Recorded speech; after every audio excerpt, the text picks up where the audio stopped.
आज के इस वीडियो लेक्चर में हम संविधान की उद्देशिका और नागरिकता से संबंधित विभिन्न प्रश्नों को सॉल्व करेंगे। तो हमारा पहला क्वेश्चन है, संविधान के निर्माताओं के मनोभाव और आदर्श प्रतिबिंबित होते हैं कहाँ पे? उद्देशिका में। तो इसका आंसर क्या होगा? उद्देशिका। उद्देशिका को हम क्या कहते हैं? उद्देशिका को हम प्रस्तावना और इंग्लिश में प्रीएम्बल कहते हैं। संविधान का कौन सा भाग नागरिकता के प्रावधान से संबंधित है? तो इसका आंसर क्या होगा? दूसरा।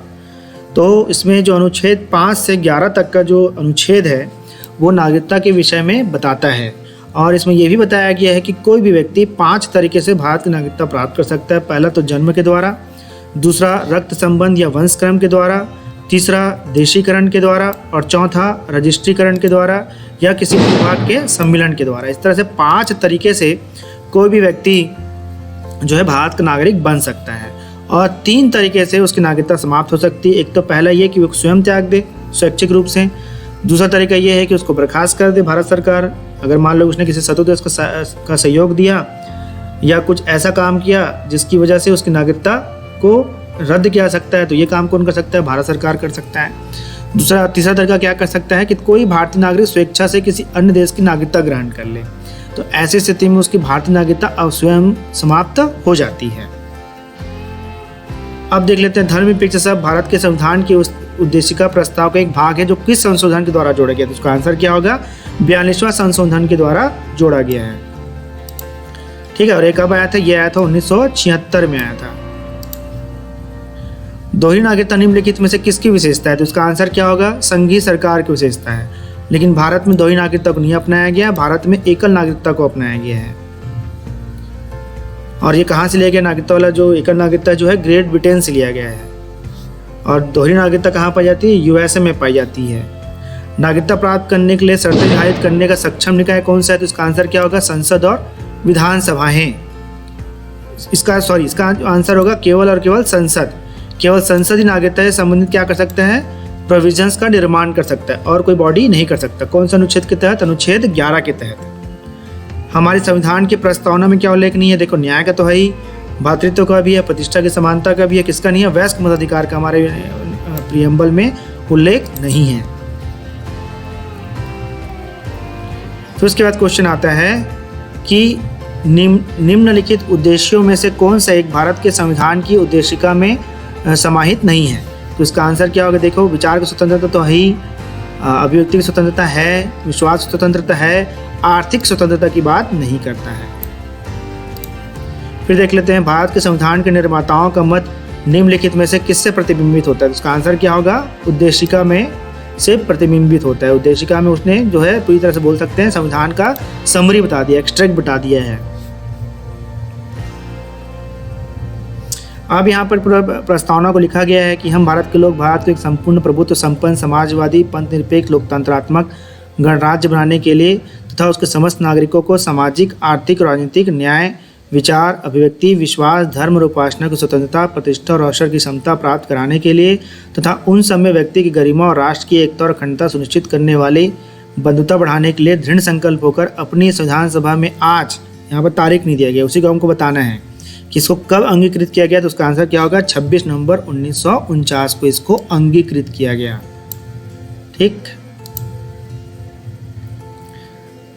निम्नलिखित में से किसने 13 दिसंबर 1946 को संविधान सभा में उद्देश्य संकल्प प्रस्ताव पारित किया? तो इसका आंसर क्या होगा? पंडित जवाहरलाल नेहरू ने किया। और डॉक्टर राजेंद्र प्रसाद क्या थे? डॉक्टर राजेंद्र प्रसाद संविधान सभा के अध्यक्ष थे, फिर बाद में भारत के राष्ट्रपति बने। डॉक्टर BR अम्बेडकर जो है उन्होंने संविधान का प्रारूप तैयार किया था। एक व्यक्ति जिसका जन्म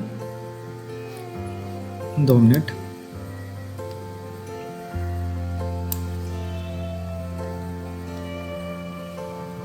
यहाँ पे क्वेश्चन दिया है, एक व्यक्ति जिसका जन्म 26 जनवरी 1951 को रंगून में हुआ, उसके जन्म के समय उसके पिता भारत के जन्मजात नागरिक थे, उसे अवजनन द्वारा भारत का नागरिक माना जाता है। बिल्कुल सही है ना?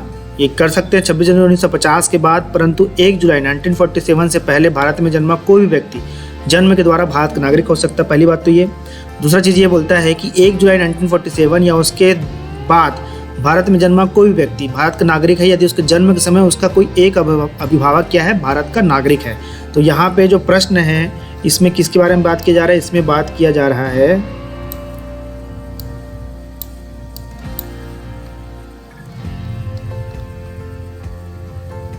इसे बात करें 26 जनवरी 1951 को, है ना। 1950 के बाद है, तो इसलिए क्या है ये, उसका कोई अगर माता या पिता में से कोई भी व्यक्ति एक भारत का नागरिक होगा तो जन्म लेने वाला जो बच्चा होगा वो भारत का नागरिक हो जाएगा।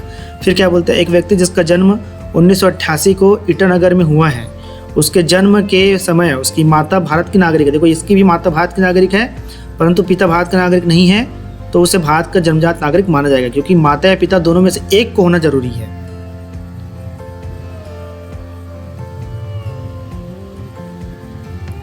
अब देखिए फिर दूसरा कथन बोलता है, वर्ष 2003 में भारतीय संसद द्वारा पारित कानून द्वारा 16 देशों में रहने वाले भारतीय मूल के लोगों को दोहरी नागरिकता स्थिति है, दोहरी नागरिकता प्रदान की गई है। तो इसमें बोला जाता है यह कानून, कथन 2 बोलते हैं, यह कानून उन्हें आर्थिक क्रियाकलापों में भाग लेने, मतदान करने या भारत की विभिन्न विधायी संस्थाओं के लिए चुने जाने के लिए सक्षम बनाता है। तो ऐसा नहीं है, हालांकि कथन 1 सही है लेकिन कथन 2 गलत है। दोहरी नागरिकता मिली है तो इस वजह से वो क्या कर सकते हैं, यहाँ संपत्ति का अर्जन कर सकते हैं, लेकिन वो मतदान नहीं कर सकते, ना ही विभिन्न विधायी संस्थाओं के लिए चुनाव के लिए खड़े हो सकते हैं। फिर देख लेते हैं 13 नंबर देख लेते हैं, एनआरआईज द्वारा भारत में निर्वाचनों में पात्र मतदाता होने के लिए निम्नलिखित शर्तों में से कौन सी पूरी की जानी चाहिए। नॉन रेजिडेंट इंडियंस अपने मताधिकार का प्रयोग करने के लिए उन्हें अपने मूल स्थान में शारीरिक रूप से मौजूद होना ही चाहिए। तो ऐसा नहीं हो, डाक के द्वारा भी अपने मत का प्रयोग कर सकता है, ठीक है। तो ये तो गलत हो गया, ठीक। दूसरा क्या बोलता है, दूसरा बोलता है एनआरआईज चाहे उन्हें दूसरे देश की नागरिकता प्राप्त की हो या नहीं, मत देने के पात्र हैं। फिर क्या बोलता है, पात्र एनआरआईज को निर्वाचन पंजीकरण कर अलग साथ फॉर्म 6 से भरकर पंजीकृत होना पड़ता है। तो ऑप्शन क्या है, 3 सही है।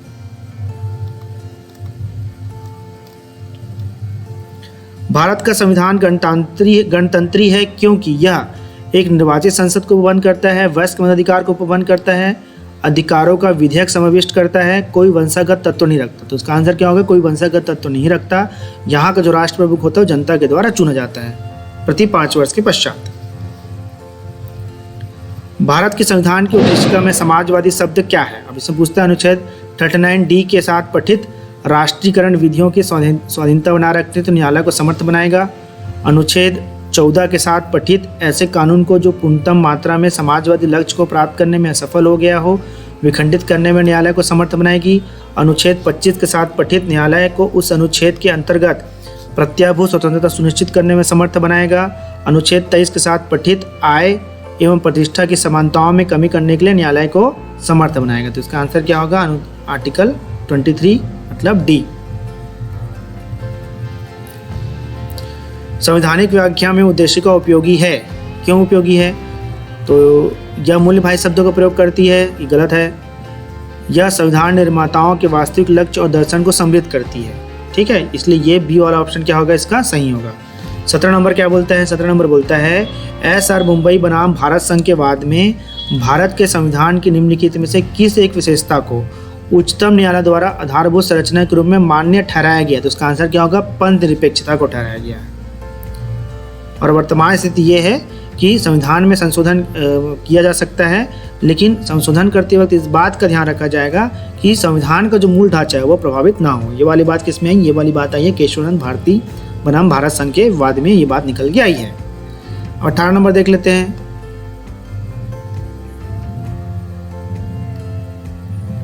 निम्नलिखित आदर्श और दर्शन में उन्हें चिन्हांकित कीजिए जो भारत को संविधान की उद्देशिका में प्रतिष्ठापित करते हैं, ठीक है, किया गया है, मतलब तो संविधान का भाग है।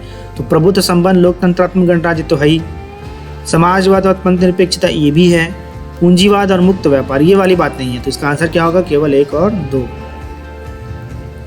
नागरिकता का क्या अर्थ है, तो नागरिकों के पूर्ण सिविल राजनीतिक अधिकार, बिल्कुल सही। लोकसभा और हर राज्य विधानसभा के निर्वाचक के लिए मताधिकार, बिल्कुल सही। संसद और विधानसभाओं का सदस्य बनने का अधिकार, ये भी सही है, तीनों सही है। 2003 में भारत के नागरिकता अधिनियम में संशोधन कर अंतः स्थापित प्रवासी भारतीय नागरिकों, ओवरसीज इंडियंस मतलब, की श्रेणी के बारे में निम्नलिखित कथनों में से कौन सा सही नहीं है? यह भारतीय मूल के व्यक्तियों को जो किसी अन्य देश के नागरिक को दोहरी नागरिकता प्रदान करता है, बिल्कुल सही। यह भारतीय दोहरी नागरिकता तो नहीं प्रदान करता। क्यों नहीं प्रदान करता? क्योंकि भारत में एक नागरिकता कॉन्सेप्ट का अपनाया गया ग्रेट ब्रिटेन से। दोहरी नागरिकता का कॉन्सेप्ट भारत में नहीं है, तो दोहरी नागरिकता वाला जो पॉइंट ये बोल रहा है, ये दोहरी नागरिकता वाला पॉइंट जो बोल रहा है ये गलत हो जाएगा। ठीक है। यह भारतीय मूल के व्यक्तियों को जो किसी अन्य देश के नागरिक है बिना नागरिकता के OCI कार्ड प्रदान करते, बिल्कुल सही है। यह OCI को भारत के आम चुनाव मतदान की आज्ञा देता है, तो ये भी गलत है। आज्ञा नहीं देता भाई, उसको आम चुनाव में भाग लेने की संपत्ति का अर्जन कर सकते हैं और बिना वीज़ा के भारत आ सकते हैं। ठीक है, तो 4 भी सही हो गया, तो उसका आंसर क्या होगा? 2 और 4। निम्नलिखित में से कौन से भारत के संविधान के केंद्रीय सिद्धांत है? यह धर्म के आधार पर विभेद का प्रतिषेध करता है, या कतिपय धर्मों को शासकीय प्रतिष्ठा देता है, या किसी भी धर्म को मानने की स्वतंत्रता देता है, या धार्मिक समुदायों के भीतर सभी नागरिकों की समानता सुनिश्चित करता है। तो देखिए, तो भारत में पंथ निरपेक्षता को अपनाया गया है। ठीक है, इसको धर्म निरपेक्षता भी बोलते हैं, इसे सेकुलरिज्म भी बोलते हैं। तो ये बात बोला कि यहाँ पर ये बात बोला गया प्रियम्बल में। इसके अलावा जो आर्टिकल 25 से 28 है उसमें भी इस बात को दोहराया गया है। तो इसके आधार पर यह बोला जाता है कि धर्म के आधार पर किसी भी के साथ भेदभाव नहीं किया जाएगा। कोई भी व्यक्ति किसी भी धर्म को मानने के स्वतंत्र होगा और प्रत्येक धार्मिक समुदाय के भीतर सभी नागरिकों की समानता सुनिश्चित की जाएगी। यहाँ पर यह नहीं बोला गया है आर्टिकल 25 से 28 में कि कतिपय धर्मों को शासकीय प्रतिष्ठा दी जाएगी। ये वाला क्लॉज, ये वाला लाइन जो है नहीं है। तो इसका आंसर क्या होगा? केवल 2 ही गलत है इसमें। निम्नलिखित कथनों में से कौन से भारत के संविधान के नागरिकता के उपबंध के बारे में सही है? तो पहला देख लेते हैं। यदि किसी व्यक्ति ने किसी विदेशी राज्य की नागरिकता स्वेच्छा से अर्जित की है तो वह अनुच्छेद 5 के आधार पर भारत का नागरिक नहीं होगा, अथवा अनुच्छेद 6 या अनुच्छेद 8 के आधार पर भारत का नागरिक नहीं समझा जाएगा। एकदम सही है ये। फिर देख लेते हैं दूसरा क्या बोलता है। संसद की संगति है कि नागरिकता की अर्जन, संपत्ति की तथा नागरिकता संबंधी अन्य सभी विषयों के संबंध में उपबंध करे। बिल्कुल कर सकता है। अनुच्छेद 11 के तहत नागरिकता के संबंध में जो भी प्रोविजन बनाना है वो अधिकार किसको दिया गया? संसद को दिया गया, ना कि राज्य की विधानसभाओं को दिया गया है। भारत के नागरिकता अधिनियम में 2005 में हुए संशोधन द्वारा निम्नलिखित में से कौन एक परिवर्तन नहीं किया गया है? ठीक है, भारत के प्रवासी नागरिकों को अब भारत का प्रवासी नागरिक कार्ड धारक कहा जाएगा। बिल्कुल सही। अनिवासी भारत के निर्वाचनों में मत देने के हकदारों के बिल्कुल नहीं है। भारत में मत नहीं दे सकते, किसी विधायी संस्थाओं के चुनाव के लिए खड़े नहीं हो सकते। भारत के संविधान की उद्देशिका में समाजवादी शब्द निम्नलिखित में से किस एक संशोधन अधिनियम के माध्यम से समाहित किया गया? तो इसका आंसर क्या होगा? 42 कॉन्स्टिट्यूशनल अमेंडमेंट के द्वारा। भारतीय संविधान की प्रस्तावना में वर्णित उद्देश्यों एवं आदर्शों की व्याख्या संविधान में कहाँ की गई है? तो ये सब जगह की गई है ना। मूल अधिकार में मिलता है, जो प्रेम्बल में जो बातें बोली गई हैं, मूल कर्तव्य के रूप में मिलता है, और नीति निर्देशक सिद्धांतों के रूप में भी हमें प्राप्त होता है। भारतीय संविधान की उद्देशिका के संदर्भ में निम्नलिखित कथनों पर विचार कीजिए। उद्देशिका को संविधान कुंजी कहा जाता है। बिल्कुल सही है। उद्देशिका के अनुसार संविधान में निहित समस्त शक्ति का स्रोत भारत के लोगों द्वारा निर्वाचित प्रतिनिधि है और यह सर्वोच्च संपूर्णता धारण करते हैं। निर्वाचित प्रतिनिधि नहीं, हर भारत का व्यक्ति है इसका शक्ति का स्रोत। ठीक है। बेरोजगारी यूनियनवाद में उच्चतम न्यायालय ने उद्देशिका को संविधान का अंग मानने से इनकार कर दिया, इसलिए संसद इसमें संशोधन नहीं कर सकती। तो इसमें कौन सा सही उत्तर है ये हमको चुनना है। ठीक है, तो इसमें सही उत्तर है केवल एक, क्योंकि संशोधन इसमें किया जा सकता है, ये संविधान का भाग है। लेकिन ऐसा करते वक्त केशवचंद्र भारती वाले मुकदमे में बोला गया कि भारत के संविधान में संशोधन किया जा सकता है, लेकिन मूल ढांचे पर किसी भी तरह का परिवर्तन नहीं किया जा सकता। किसी व्यक्ति की भारतीय नागरिकता कब निलंबित की जा सकती है? तो पहला है कोई व्यक्ति स्वेच्छा से दूसरे देश की नागरिकता ग्रहण कर ले। बिल्कुल सही। किसी भारतीय विदेशी स्त्री द्वारा विदेशी पुरुष से विवाह करने पर। दूसरा आपका हो जाएगा क्या? तीसरा हो जाएगा यदि वह किसी विदेशी राष्ट्र से युद्ध के दौरान वह शत्रु की सहायता पहुंचाने गतिविधियों में लिप्त पाया तो हाँ, तब भी सस्पेंड कर सकते हैं। यदि वह नागरिकता के दायित्वों से परिचित नहीं है। ठीक, तो इसका आंसर क्या होगा? केवल 1, 2 और 3 तीन तरीके से किसी की भी नागरिकता समाप्त हो सकती है। निम्न कथनों पर विचार कीजिए और दिए गए कुट की सहायता से बताइए कि इनमें से कौन से सही हैं।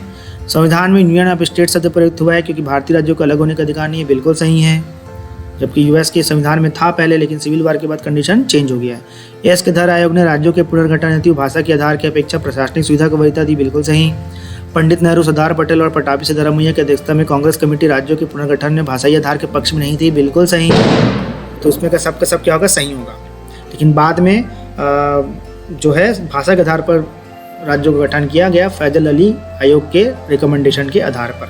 14 राज्य और 6 केंद्र शासित प्रदेश बनाए गए। एक संघीय राज्य व्यवस्था में निम्न में कौन से शामिल होते हैं? समन्वय तंत्र बिल्कुल सही है, जैसे यहाँ पर भी है, राज्य परिषद है ना, क्षेत्रीय परिषद है। तो इस तरह से क्या कर सकते हैं, समन्वय तंत्र की स्थापना की जाती है, जहाँ पर संघ और राज्य मिलकर क्या करते हैं, अपने विवादों को सुलझाते हैं और सहयोग के नए रास्ते खोजते हैं। दूसरा क्या है, राज्यों के मध्य संबंध, बिल्कुल ये भी सही है। संघ और राज्य के बीच संबंध, ये भी सही है। विवाद को सुलझाने के लिए एक तंत्र, ये भी सही है भाई। सुप्रीम कोर्ट में जैसे मान लो केंद्र और राज्य के बीच में विवाद होगा या राज्य के बीच विवाद होगा, तो मामला कहाँ जाएगा, सुप्रीम कोर्ट में जाएगा। ये उसके मूल अधिकार क्षेत्र में आता है। ठीक है, तो उसका चारों आंसर सही है। भारत